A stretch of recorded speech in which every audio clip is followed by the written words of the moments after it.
And that's most important to me, they appear to contribute considerably to the Gestalt phenomenon of a harmonic interval. If combination tones exerted indeed so much influence on interval properties, then detecting intervals that were in consonance with the combination tones that they generated should deliver the building blocks for a harmonic scale. Sure enough, it turned out that all just intervals, known as consonant, shared this feature with their related combination tones.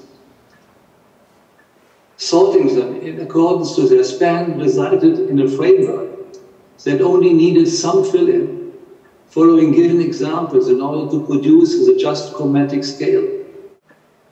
I could have been content at that point. I had found two independent axioms that, at least as far as I was concerned, constituted essential conditions for harmonic scale. One was consonance, at least the bulk of a scale's intervals, with their respective combination tones. And I called this the principle of consonance.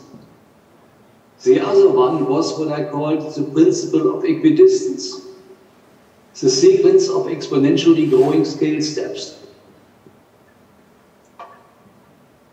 The traditional Western scale, at least that was my opinion, was certainly in agreement with these axioms. My question had been answered, but I was unable to stop here, because looking through my notes, it's that I would have ended up with just the same chromatic scales if the combination tones had been generated by a system with a square nonlinear characteristic only, without any cubic nonlinear elements. Thus, the next question was unavoidable. If the axioms that were found are considered to have general validity, why not apply them to a theoretical system with only cubic nonlinear elements? When this was executed, predominantly uncommon intervals turned up: 9 to 7, 7 to 5, 9 to 5, 50 to 7, 7 to 3, and 3 to 1, next to the common interval of 5 to 3.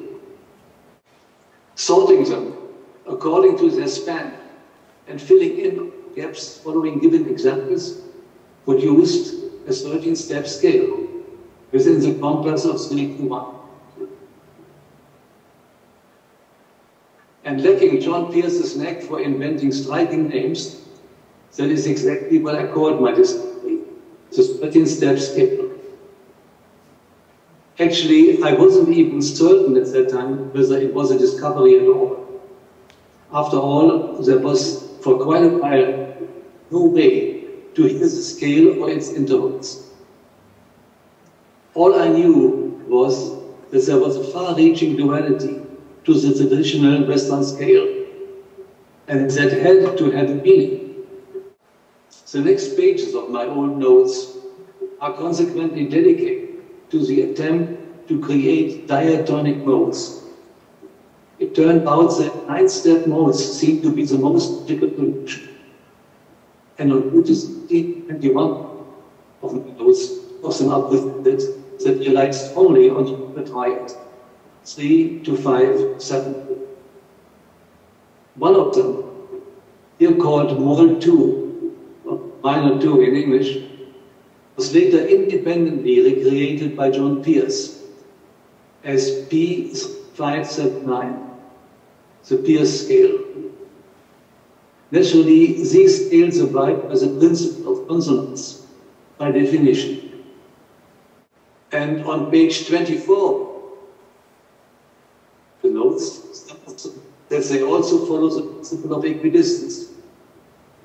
The defect in comparison with the function fn over f0 equals 3 to n over 13 is way below 1%, as shown in a diagram on page 24b, the notes. And naturally, that is at the same time the equal temper tuning of the 13-step scale. I didn't want to be left alone with my doubts about scale at that point. Synthesizers were extremely expensive at the time and way beyond my financial means.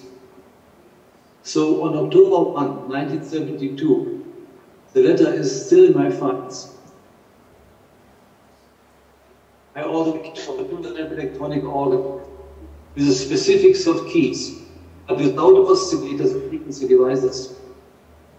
Those I had to cater for myself. And on some day in 1963, I was finally able to hear that scale. But that is an entirely different story.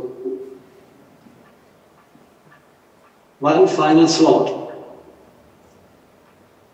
I hope this not only explains how the scale was discovered, but that it also revealed the real driving forces in the background.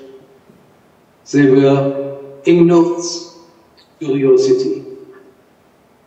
And when you think about it, it's not really a surprise. When accompanied by curiosity, ignorance can be a virtue or a blessing. Because,